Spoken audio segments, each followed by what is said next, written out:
Hello there, everyone. Welcome to the penultimate show of URC Unloaded. We've got a special guest on tonight, a former Ulsterman. It's not usual that we have too many Ulstermen on, but we'll chat to him in a second. But Premier Sports have teamed up with Super Sport colleagues in South Africa to spread the gospel, of course, to the URC and to the wider audience across South Africa and the UK and Ireland. But first of all, let's welcome our guest. He's a great guy.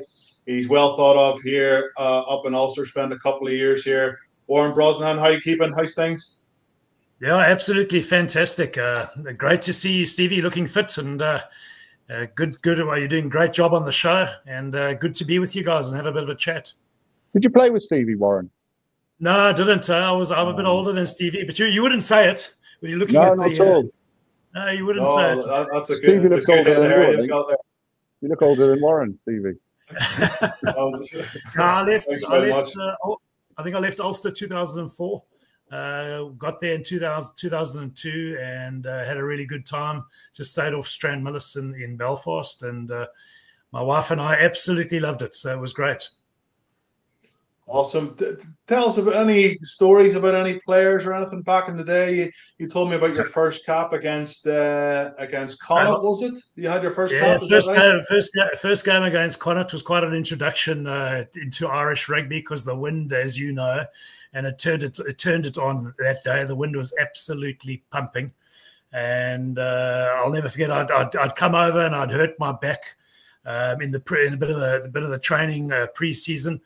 And I wasn't quite right, and I was stretched, just warming up and loosening my back.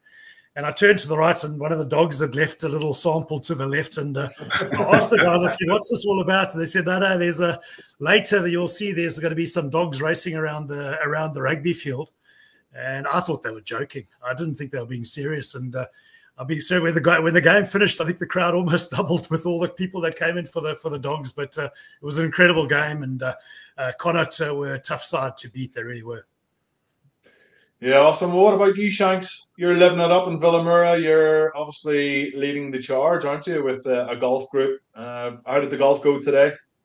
Yeah, not too bad, Stevie. I did the recon that you wanted for your 40th, so I made sure that you can get into all those bars that you asked me to.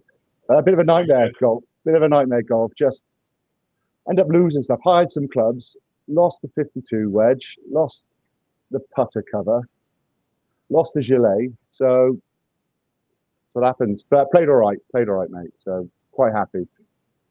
Nice one. Steve, you know where the problem was? He didn't have a loose forward looking after him. That's the problem. He didn't have a forward there. He's a back. That's why he loses all his things. Yeah.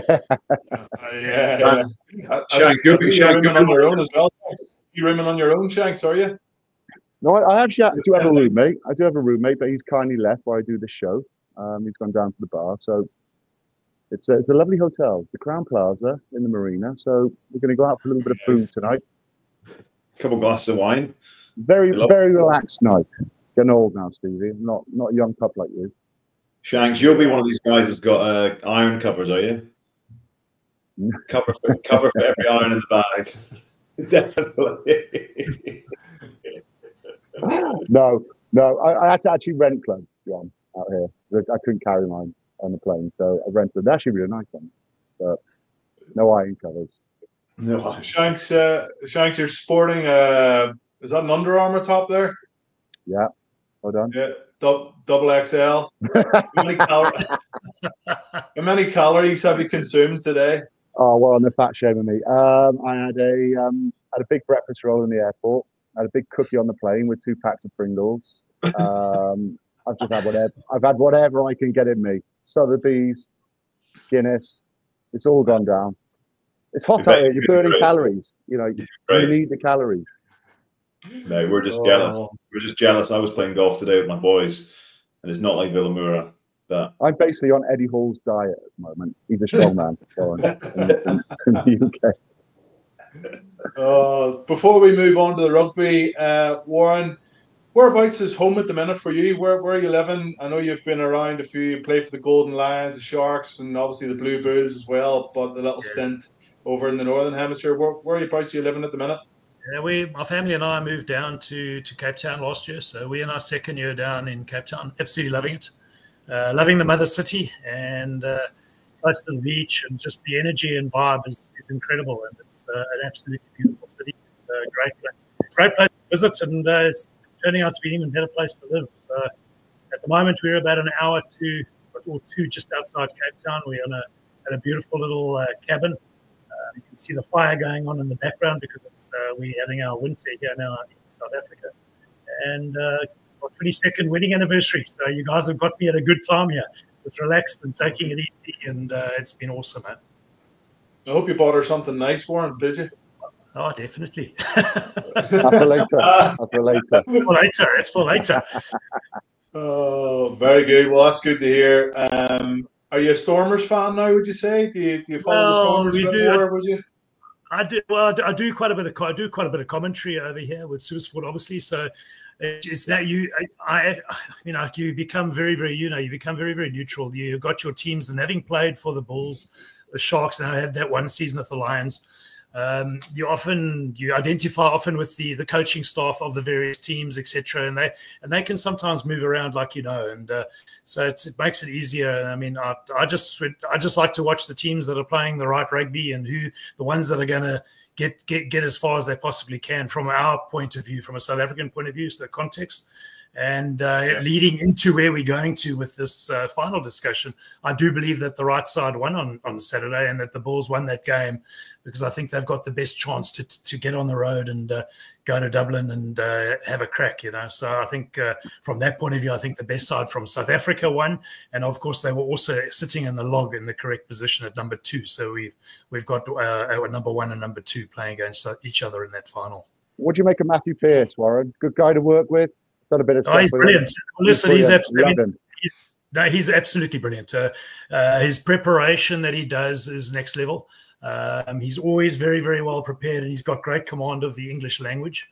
And with that, you've also got to have the timing and being able to pull it off when you're doing it live. And he's a world-class commentator, and an absolute privilege to work with. We'll move on to the rugby, lads. Warren, we'll get your take on the Bull Sharks game in just a couple of minutes. But John, just about Glasgow, there was a lot of expectation them coming to Dublin, maybe catching Leinster on the hop, just because they haven't hit their straps in recent weeks. But to go down 37-19, and probably the scoreline flatters Glasgow a little, doesn't it? Oh, mate, 100%. It was one-way traffic, wasn't it? It was funny chatting to some of the fans in and around before the game, and they were saying, we're a little bit nervous about this as Leinster fans. There wasn't a great feeling. All the media had been saying that Leinster were maybe not hitting their straps at the right time, and Glasgow had given the Stormers a bit of a doing the week before.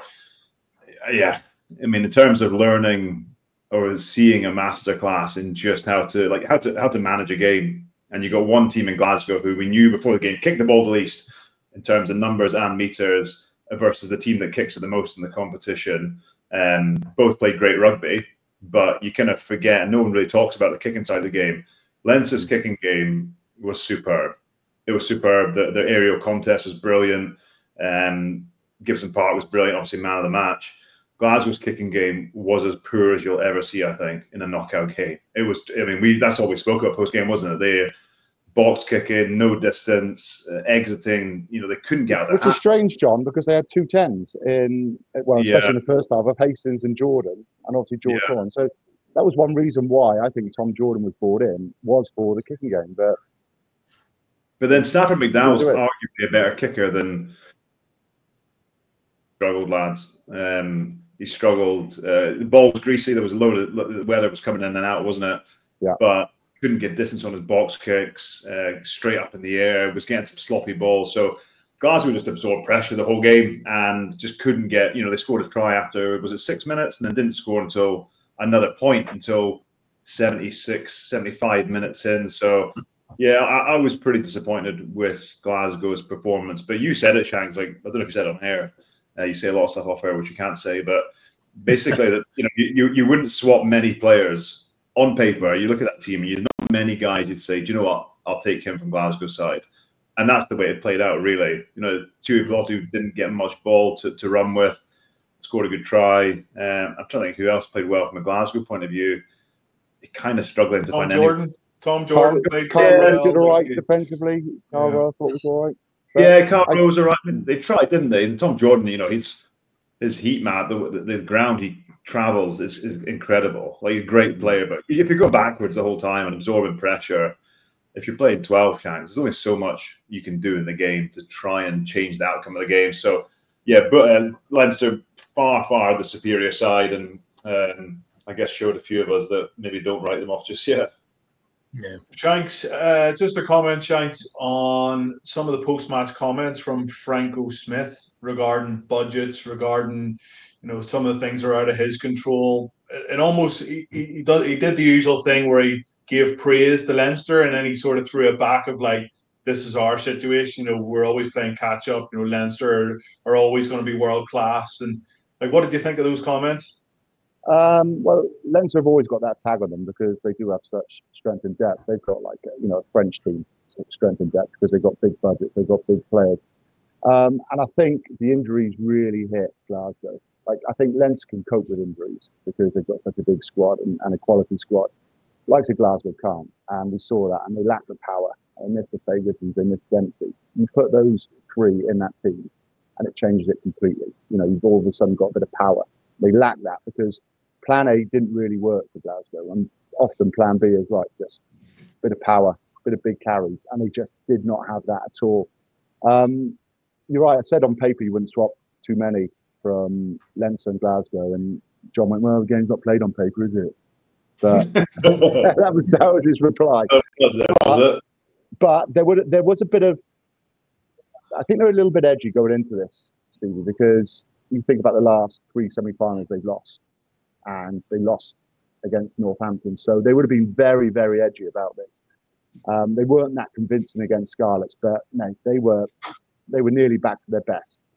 There was quite a few chances still they didn't take against Glasgow, but they had way more entries, like 3 times more entries into the 22 than Glasgow. Their gain line success was really good, over 50%. They had 13 to 4 line breaks. So Leinster had 13, Glasgow had 4, and they could have scored a lot more. And I think going in at half time, Glasgow would have been quite happy with the scoreline because Leinster, there was probably 2 or 3 opportunities where they could have scored. But I'm a massive fan, Stevie, of Leinster, always have been. And when the pressure came on them in the semi-final, they delivered, and I think it's a great test and puts them in a great place now for the Bulls.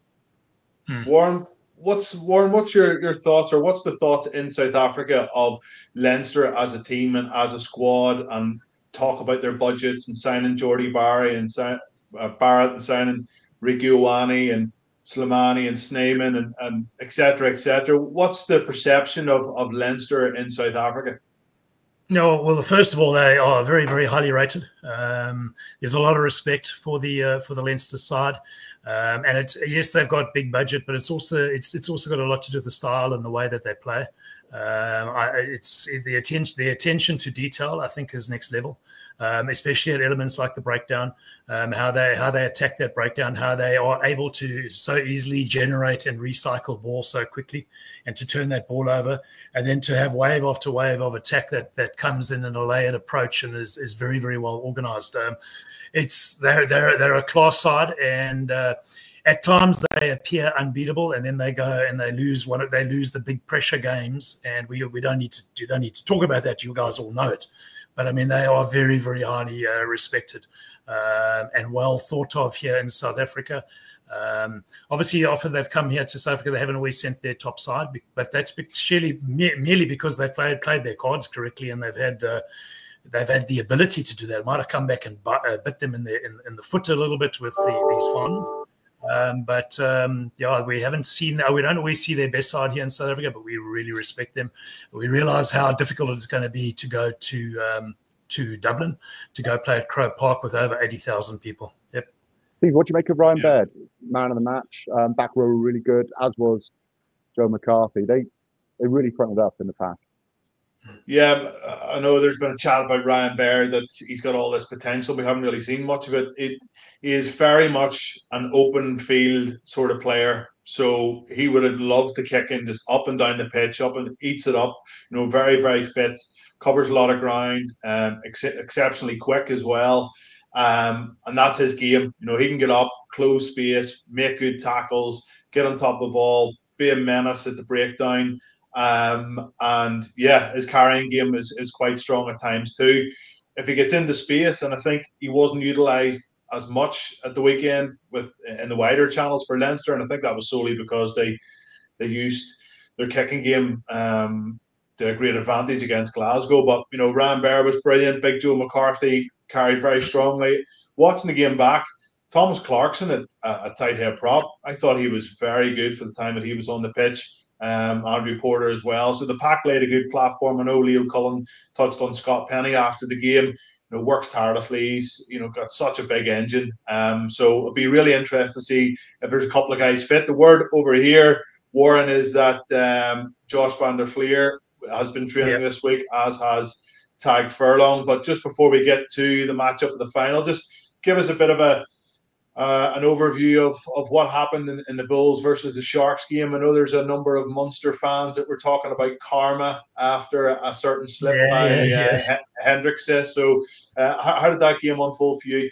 Well, I think there were Bulls had 3 yellow cards during the game. So yeah, that's you. And Shanks, you say it jokingly, but that is a big problem for the Bulls at the moment. So discipline is going to be a problem. They concede most penalties. We look at the yellow cards over the last 2 weeks of the games that they've played. They've had far too many. So Jake White will certainly be addressing that. You cannot play against this Leinster side with a player or two sitting in the bin waiting to come back on because he's got a yellow card or even worse, a red. So that is going to be absolutely, discipline is going to be absolutely crucial in this final. I think you ask what the talk is. I mean, I think with 5 minutes to go in the first half, just before they were going to go into the shed, the Bulls are down to 12 players. They're playing 12 against 15, and the Sharks are unable to launch attack and go and find a try. They couldn't even engineer a try. And I think it goes down to, I mean, that's questions that Plum is going to have to ask. What's happening from an attacking mindset? How they launching? What are they doing? What questions are they asking? Because they were unable to convert. Or you can bring it the other way and say, incredible character shown by the Bulls. And if they can hang in that situation with 3 players off the field and they can hold that defensive line, they can communicate, they can stay connected, and they can work and get their press, and they can marshal the attacking team. That's something that they can take into the final and say, hey, yes, we can do it, but realize you're going to get a totally different attacking shape that's going to be presented in front of you by this Leinster side, because they're probably the best. They're from an attacking point of view, they're unbelievable. Some of their best attack, Warren, comes from, I think, from transition from defence to attack. So some of their kick receipt, they're so good. If it's not working, maybe off set piece or phase attack, the back 3, the Bulls, have just got the ability to find space and find holes. They've been incredible. Yeah, and it's great for the spectator to watch. And I think from a spectator point of view, it's shaping. It's an amazing final to have it back, and then to have it in the Northern Hemisphere. To have it with different hemispheres again involved, there's definitely going to be a new winner of the URC. It's the URC. I think has been great for South African rugby, and I like to think as well for the likes of Wales, Scotland, Italy, and Ireland. That it's been good that South Africa's been there as well. But I think it's been amazing competition, and I've really enjoyed being involved in some of the games and watching the games as a spectator. I look at the Sharks, and I don't want to, bang the same drum we banged, it seems like, for 2 years, but looking at that game, and you said it, Warren, you're attacking against 12 players and you can't score a try. And that, to me, in a nutshell, is the Sharks. I think the Sharks created more, had more opportunity. Even at the end of the game, I think it was 76 minutes played, and Hendricks had tries that, speculative. Well, I know they had to score 2 tries, but the talent they've got in that team, and they don't seem to understand how to manage or how to manipulate defenses. Playing against 12 players, there's going to be space. They don't seem to understand either where the space is or how to get the ball to that space, because you watch them, in my opinion, of the Sharks, if plan A doesn't work, they just try harder at plan A, and their plan A doesn't work against big physical sides. The thing is carry the ball, and then run over people. And of all teams, that's not going to work against the Bulls. No, it's not. I think they I don't know what their structure of their coaching setup is, but they need to find an attack coach who can get the most out of that group, because it's just a crazy squad in terms of talent. 100%, 100%, and that's been the big disappointment, because we haven't seen them fire, we haven't seen them do what we believe they can do, and that's why I think that the Bulls are the right side to go through to the final. I think they've got the forward pack that can stand up. And they've got a few players that ask a few question marks out wide. We've got a couple of the younger players starting to put their hands up as far as the performances they're putting in and week out. And now it's going to be the true test to go to Croke Park.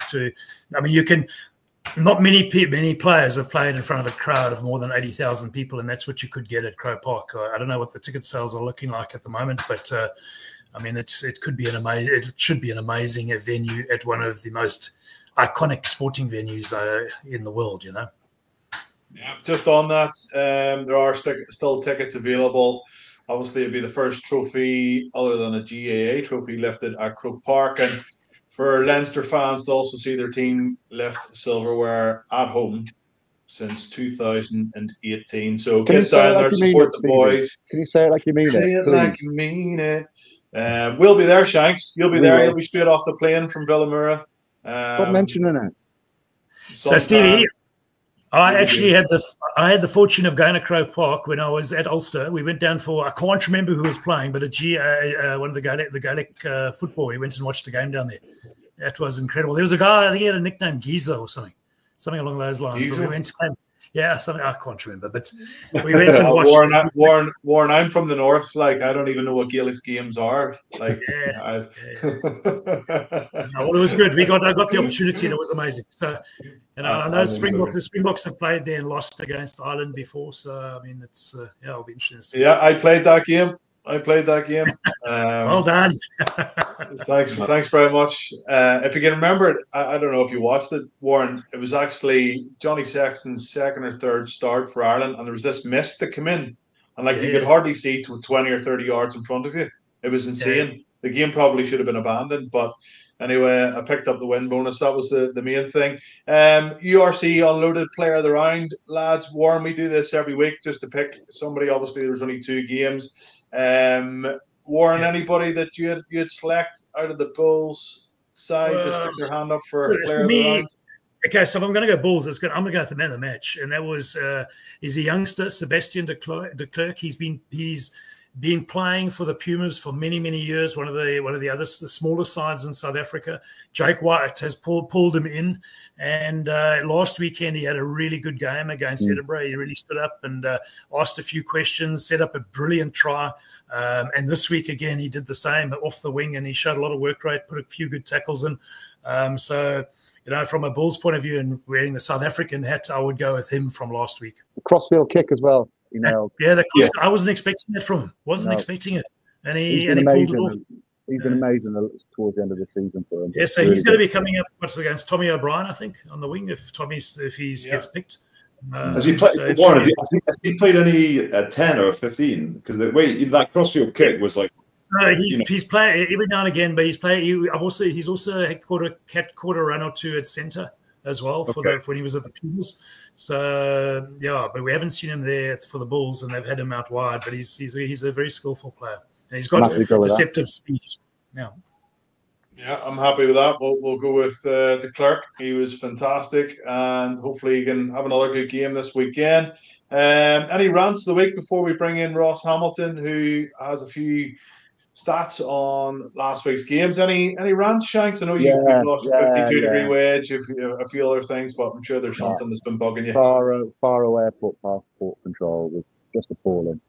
It's still bad. It's appalling, mate. They've got e-gates, but they weren't open. You had 3 flights come in, and they had 2 kiosks open. Oh, mate, it took over an hour. So yeah, horrendous. Yeah, John? Nah, mate, I've had a good week. Got home on Saturday. Life's good, mate. We're going into the final round of the year. How many saunas have you had this week? I'm with who? Well, it's only Tuesday. It's just one. Puppies wrecking the house already, though. That's maybe my rant. Is puppies. Do get one. Don't get one. I don't know. They're great, but bloody hell, you got to keep an eye on them. Bloody knackered trying to chase around this dog around the house. Brosy, any rants? No, annoy you? I've got. Annoy you? I'm not. I'm going to go the opposite. I'm not. I've got no rants. I've just come back. Got back yesterday. We had a SA Rugby Legends tour to Portugal. I think we had 5 or 6 World Cup winners on that tour with us. And I just want to say thank you. And if there's any of the Portuguese people out there listening, you guys were absolutely amazing. They were so hospitable. We're staying in Cascais, and I'm not sure if I'm saying it correctly, but just outside Lisbon. And we got some sunshine and there was an amazing game that was played on Saturday.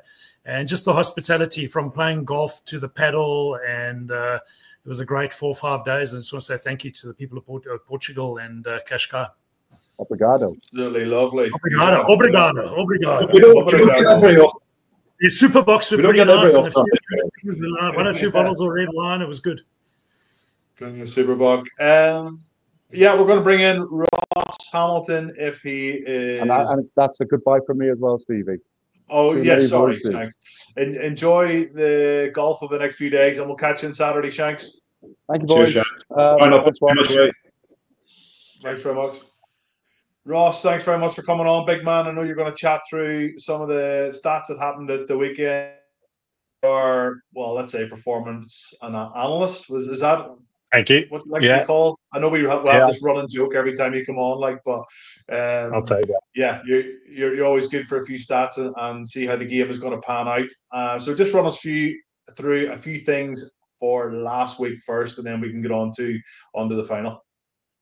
Yeah, well, I wanted to have a look at sort of the styles between the two teams. These two teams, as Warren said, finished first and second in the league, sort of quite rightfully, but they've got very different styles. They've scored the most points between them as well, but go about it very differently. So this is actually Leinster style sort of typically over the season. So first of all, where they score their tries from, their try range.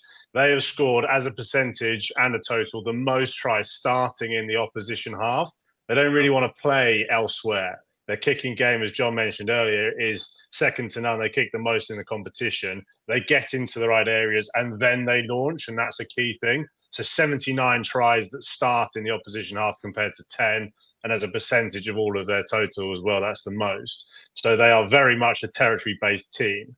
That then links into their sources. So when you get into the right areas, you then need to sort of get possession back and launch from there. They score the most tries from lineouts, the most tries from scrums, and the second from taps. And typically for them, their taps are these new age prescribed set move taps rather than a high tempo kind of tap. They get players in position in the 22 often, and then they score from that. So that's sort of what they want to do. And that actually came to fruition in the semi-final as well. I saw some of the stats that are picked up from their Glasgow game. They basically got that on paper. So there's a lot to go through here, but I'll just sort of start at the very top. So in terms of territory, that's what we said. It's a territory game. 70% territory for any team is incredible. You don't get those kind of stats. 55-45 is pretty decent. 70-30 over a game is crazy. And then this is sort of John's point I just heard you making earlier. So Leinster kick the most in the competition on average, but they kick 28 times on average. They've gone up to 35 in the semi-final. They kick for an average of 850 metres per game. It's gone up to 950. And then also, interesting, I thought, is Glasgow kicked more than Leinster would do normally, when, as again, John said earlier, that they kick the least. It's not their game plan. It's not how they play. And yet they were dragged into that very poorly. Again, as John said, that they didn't do that very well. Now, the other thing to mention, so when you kick that much, so for Glasgow in that case 30 times, and yet they only have 30% possession, how does that work out? Well, it's sort of once you've done that, what do you do then when you're in the right position? And Leinster are so good at dominating the gain line, both in attack and defence. So their gain line success, which Shanks was talking about, was 54% themselves, and then they only allowed Glasgow 24%, less than a quarter of the time with Glasgow getting over the gain line. Then I dragged this further, actually, just to have a little more of a breakdown. So we have the carries you can break down from over the gain line carries, on the gain line carries, and then carries that are stopped even before that gain line. So Glasgow only managed to get beyond Leinster's gain line 27 times, stopped before it 61. And again, lads, you'll know this, how hard it is actually to go and catch your opposition and stop them getting to your gain line. This is their blitz defence. But it's not just a kicking game. It's what they do after that their defence pins them in those areas and doesn't let them out. That gets you that 70% territory. And then you can see this in these bottom stats here, the red zone stuff. So over the course of the whole match, Leinster had 3 times as many red zone entries, 21-7. Again, Leinster averaged the most red zone entries per game, and that's typically about 11. So they've gone nearly double the amount of red zone entries that they would normally get, which is already dominant, and that's in a semi-final. You can see the phases as well, just in terms of the amount of pressure that they exude onto their opposition. But then this was something, again, John, you mentioned this about the stats about when they scored some points. So at 68 minutes, they had 2 red zone entries in the first 9 minutes, scored a try. They didn't get back into Leinster's 22 until the 68th minute when they scored again. So that entire period, 60 minutes in the middle of the game, they weren't even in an area to score. So if we pause the game at 68 minutes, Leinster had 20 entries compared to Glasgow's 2. In terms of pressure, you're not doing anything. And the score was 37-5. Yes, they came back at the end, scored a few points, but the game was over by then. So it doesn't matter. The pressure that Leinster had right from the start was immense. Ross, just a quick one before we move on to the Bulls style. Why are teams not kicking really long against Leinster? Why do they continually kick it to compete or kick it out on Leinster? And usually they're kicking it out in their own half. James Lowe, if he's under pressure, he puts it as long as he can. Barrett as long as he can. And then they get an unbelievable kick chase for the likes of Ryan Baird and Joe McCarthy putting huge pressure. Why are the opposition teams not kicking the ball as far as they can down the pitch? Yeah, well, 2 things on that. I think that those kicks go so deep that even a good kick might get back to halfway and then Leinster launch from there. So if you can get them in their areas, even if they do kick, as Glasgow did, Glasgow kicks far more than they ever do kick before, but they just weren't right and they weren't set up for it. They're in their own 22, they're in their own territory, and they're not sort of getting away. And then the other thing is, as you said, is the pressure that actually if teams go out of their normal style and kick back to Leinster, Leinster are so dominant in terms of their pressure that they get onto you. They actually don't want to give the ball back. Typically, you might want to think about keeping it and not giving Leinster those balls, but that plays exactly into their hands, that they want you to keep the ball in your own half, and then they'll turn over, you'll make a mistake, they'll win a penalty, they'll kick to the corner, and then they'll launch from there. It plays into their hands, that pressure game. There's 2 sides of it, but that's Leinster's style, and they do it so well. And it's a case of whether teams can do their own style, manage their own style still, that's what we'll come on to for the Bulls, or whether they try and match Leinster, but in a poorer form. I think the kick strategy that Leinster employs is really, really good, and and you've got to have big engines to do what they do. So they'll kick long, and they've got guys that can chase and can run and can apply that pressure. And it's one of the big matchups that we're going to have. It's a very good point that you've picked up here, Ross, I believe, because the Bulls also kick the ball, and between the 2 sides, I mean, it's going to be, who can exert themselves in that, and how is it going to work? I mean, between these 2 sides, and it can get the defensive lines up and to close down the transition attack, which could be launched by this Leinster side. I look at it. I think the blitz defense, first of all, in my opinion, you've got to keep the ball in play for long periods to ask question marks of that blitz and to make sure that you got people who are fatigued and someone jams in, someone jams out. But I just think just talking about Leinster, for everything we talk about, their attack and play, their shape, their structure, their level of cohesion, like we don't talk enough about their kicking game. Like we're kind of only just really touching it at this part of the season, just how good it is. And I think having played against Leinster a number of times, I remember playing against them in a European semi-final for Scarlets, and the exact same game as they happened at the weekend. Like every time I stood up, I was like, "We're back in our half again." And but you know what it comes down to, John? It comes down to set piece dominance. So if you start to get set piece dominance, if you're getting dominance at scrum time, you're getting dominance at line-out time. Ross will tell us quickly how dominant Leinster are at those facets of the game. You get dominance there, then your kick strategy becomes a whole lot easier. It becomes a whole lot easier for a guy like Stephen Ferris, if he's sitting on the flank, to go and chase, and for McCarthy or whatever to chase when you're getting that dominance up front. So again, yes, we talk kick strategy, but what comes first? If you get that set piece dominance, that the ripple effect flows right through the rest of the team and the different strategies that are employed. Well, that's something the Bulls, as you're quite rightly saying, could have over Leinster, is their scrum dominance in particular. That's where Leinster try to sort of get their penalties from, then just kick into 22 and go. But the Bulls actually have some dominance there. They win the most scrum penalties of anybody else. But moving on to ball style in general, again, very different to Leinster. So score the second most points behind Leinster, but they do it in different ways. They do kick the ball back just as much nearly as Leinster do, but they have the ability to just strike, just turn it on whenever the ball is there, whenever the broken field presents itself, and open teams up. So this is their style across the whole season. They average the fewest carries, the lowest possession time, the fewest passes of any team, and yet they score the second most tries and points just behind Leinster. So that sort of just from a visual eye test doesn't really make sense. How do they do that? How do they do that so well? Well, they don't overplay. They don't want to play in their own territory like Leinster want their opposition to do. They are happy to kick it back, and then when they get in the right places, they'll strike from there. So tries on first phase are the most of anybody, 33 of their tries. They're not just first phase. They're very good within 3. If you go beyond 3, you're sort of looking at multi-phase and you're trying to break defenses down from ruck speed, from gain line, from power. But anything before that, you're really trying to exploit the space that presents itself to you. So in terms of the percentage of their tries that they score within 3 phases, that's the best of anybody in the competition. Nearly 3/4 of all their tries don't go beyond 3 phases. They scored all 3 of their tries in the semi-final on the first phase. There was one where they had a big passage of play, turned it over. Hendricks has slipped and kicked it back. So sort of technically first phase, they did have a bit of pressure. But if that is the case, if there's a slip kick and the possession is there, and you go for a straight crossfield kick and score a try, that's what they're capable of. And there were some good stats from the semi-final actually to show, again, a bit, John, like you were saying earlier, that if you look at that Sharks team, they have incredible talent and they really dominated the game. The stats, if you look at it on paper, if we can get them up, just shows that arguably the Bulls were completely dominated through that period of time. And yet they came out with a win. So how do they do that? If we just take through some of the numbers, 39% possession. And that translates, something I think is interesting is how that translates into actual minutes and seconds.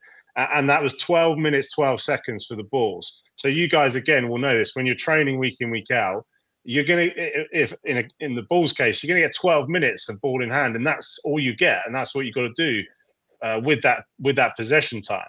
That's, again, a couple of minutes lower than they average in the season already, which is already the lowest of anybody. So they really work with very little. Territory was right down there. Carries half as many as Sharks. Meters, 200 meters less. Beat fewer defenders, fewer line breaks, fewer over the getting their carries by miles. But it's just how they do that when they come alive and strike. So again, red zone entries fewer than Sharks. Even 6 fewer is a massive difference in the semi-final. When we're talking about pressure, we showed what Leinster's pressure did. But when they got the opportunity, they strike straight away. And there's some red zone efficiency stats, which I'll come on to, which I wanted to show just to, sort of a little bit later on, just to compare between Bulls and Leinster, because I think that's a huge area of the game for this weekend coming.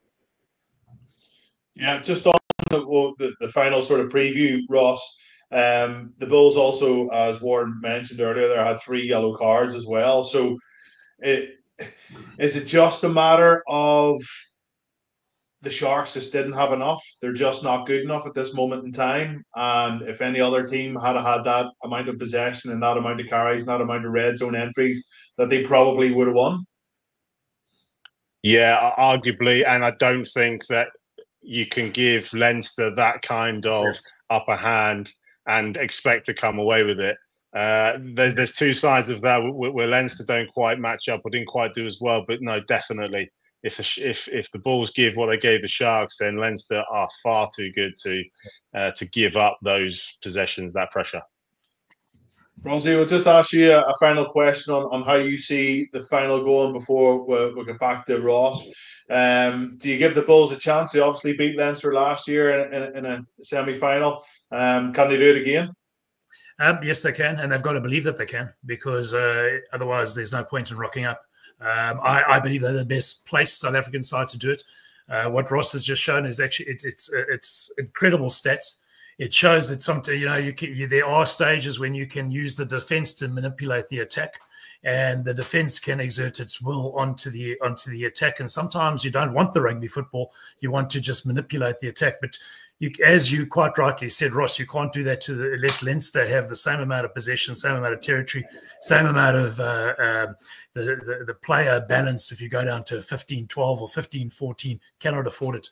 I think the Bulls have got they're very, as you saw, they're very strong at scrum time. They scrummed that Sharks pack. So that'll be an area that they would target, obviously. And then the line-out for Leinster is good. I think they've got the most line-out steals, and they're really good in the air. So especially with Ergis Snyman coming off the bench as well, and I mean McCarthy and Ryan and the job that they do. But I believe the Bulls. I do believe the Bulls can do a job in Dublin. It is going to be exceptionally difficult, and the Leinster team start as the out-and-out favourites. But I do believe the Bulls, if they can get that scrum going, if they can start bending that advantage line, exerting their will, bringing Villy incorrectly from LaRue from fullback, I believe that they can certainly do something. Yeah, Ross, we have one more slide just from your perspective on how you sort of see the game going. And I'm sure you're really struggling to see past a Leinster win, are you? Yeah, I think so.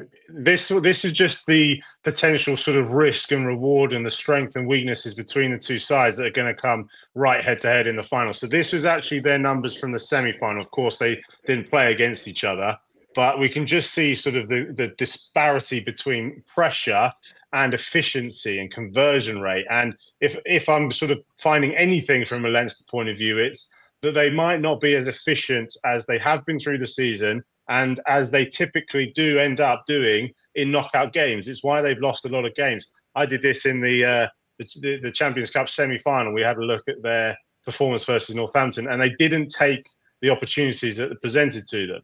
You're not going to get as many when you get into the semi-finals and finals, typically. So when they do come, you're going to have to take them. So yes, they had 21 entries, but their conversion and their success rate was actually really quite low. Now, you're going to have a lower success rate when you have so many entries, of course, and it doesn't matter. If you get 21 entries into your opposition 22 and you score 6 tries, that's probably enough, and it doesn't matter that it's not that efficient. But what if you don't have those entries in the first place? And that's arguably where Bulls come in, is they had fewer entries than Sharks, as we showed, but their success rate and conversion of scoring a try and their points per entry and their red zone efficiency was far superior. And when they got into those areas and got those chances, 1 strike, 1 kill, they came away with points. So what happens if that happens again on Saturday, on the weekend? The Bulls don't actually have that much pressure, but they score.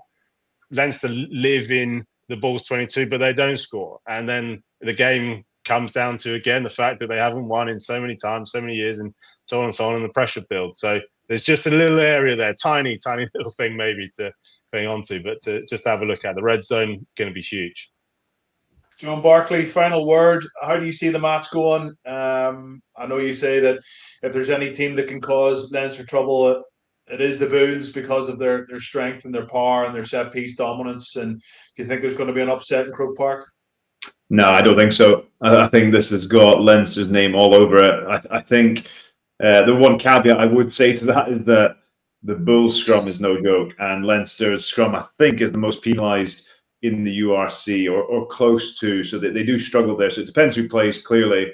I just think that the role of Houston and LaRue and Papier and how they can kick, if they can pin Leinster back, you know, clearly they're in with a shout because they've got the power game, they've got the physical, they'll get over the game line like Glasgow struggles to do so. But I just look at the pieces that make up Leinster's team and their game plan, and like, they got guys in crucial positions, arguably playing at the peak of their powers, and you know, the Porter, Sheehan's, Gibson Parks, you know, Jack Cohen, whoever it might be. You look at a spine of a team, and O'Gara, you know, said during the Six Nations, you're looking at your 2, your 8, your 9, 10.